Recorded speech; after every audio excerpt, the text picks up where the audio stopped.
Well, hello whiskey lovers. You just caught me pouring myself another spirit from North Star Spirits. Now I know what you're thinking. Mark, do you have stock options in North Star Spirits? Because all these movies you're making, all these whiskey ramblings, I do not. Well, come to think of it, that might not be such a bad idea, because as you know, I've recently been rambling on about all their releases: single casks, single grain whiskey. They had a Tennessee whiskey. We had the Vega, that beautiful blended malt. But this is something very different indeed. That is why this is not a whiskey rambling, although there is a link with whiskey, as you are about to find out. But this fight, I promise, this is the last whiskey rambling about North Star Spirits for the foreseeable future. But I just, when stuff is that good, I just can't not tell you about it. So here we are again, one more time, North Star Spirits, but in this case, it is not a whiskey, but it is a fortified wine. Now, what does that have to do with whiskey? Nothing. Montilla is a wine region in the heart of Andalusia in Spain, it's famous for its sweet dessert wines. You can compare it a bit to sherry or port if you like. The Pedro Ximenez grape is king there, as is shown here on the label, PX. So it is made from Pedro Ximenez grapes, this sherry-like Montilla wine, a dessert wine. But North Star Spirits did something special with it. They actually got the wine from Spain, and then they allowed the Montilla to mature for 2 more years in former Coal Ila casks. How about that? Coal Ila, my favorite Isla whiskey. So Montilla dessert wine, matured or finished or whatever you want to call it, put to sleep on Coal Ila casks for 2 years. Wow, only 150 bottles are available, and it is bottled at 20% ABV.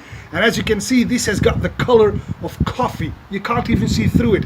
So it is very thick, very syrupy. It clings to the glass. I will not be able to use this glass for whiskey for the foreseeable future. We'll have to rinse this for weeks on end. Anyway, on the nose. Wow, this is very creamy and ultra sweet. I get all sorts of dark fruits in there, some salted caramel, some treacle. It's got a herbal touch as well, and I do get some nutmeg and cloves. No Coal Ila yet though, although I do not expect to get really Coal Ila traits. There is this earthy note in there that might refer to the Coal Ila casks. But having said that, this is for a Montilla wine. This is wow. Right on the palate then.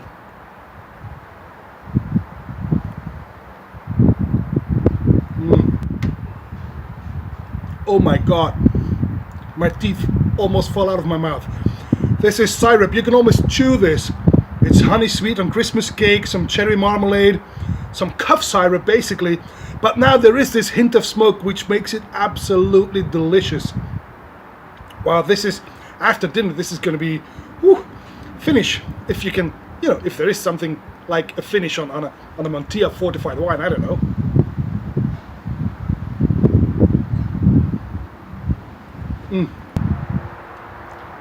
It just sticks to your gums. I will be tasting this for minutes on end. Well, I have to say, I'm not much of a sherry drinker or a port wine drinker. I do like it from time to time, but this is something that could convert me to that. Wow, I think the Montilla was already grand on its own. It's a great wine, a dessert wine in its own right. But the Coal Ila cask certainly did give it a special twist, making this absolutely delicious. Not easy to find. It took me quite a bit of doing to get a hold of these bottles, but only 150 were available, bottled at 20%. A fortified wine Montilla Pedro Ximenez from North Star Spirits, matured for 2 years on Coal Ila casks. A liquid dessert. And that's all for this rambling, and may the Montilla be with you. Bye bye.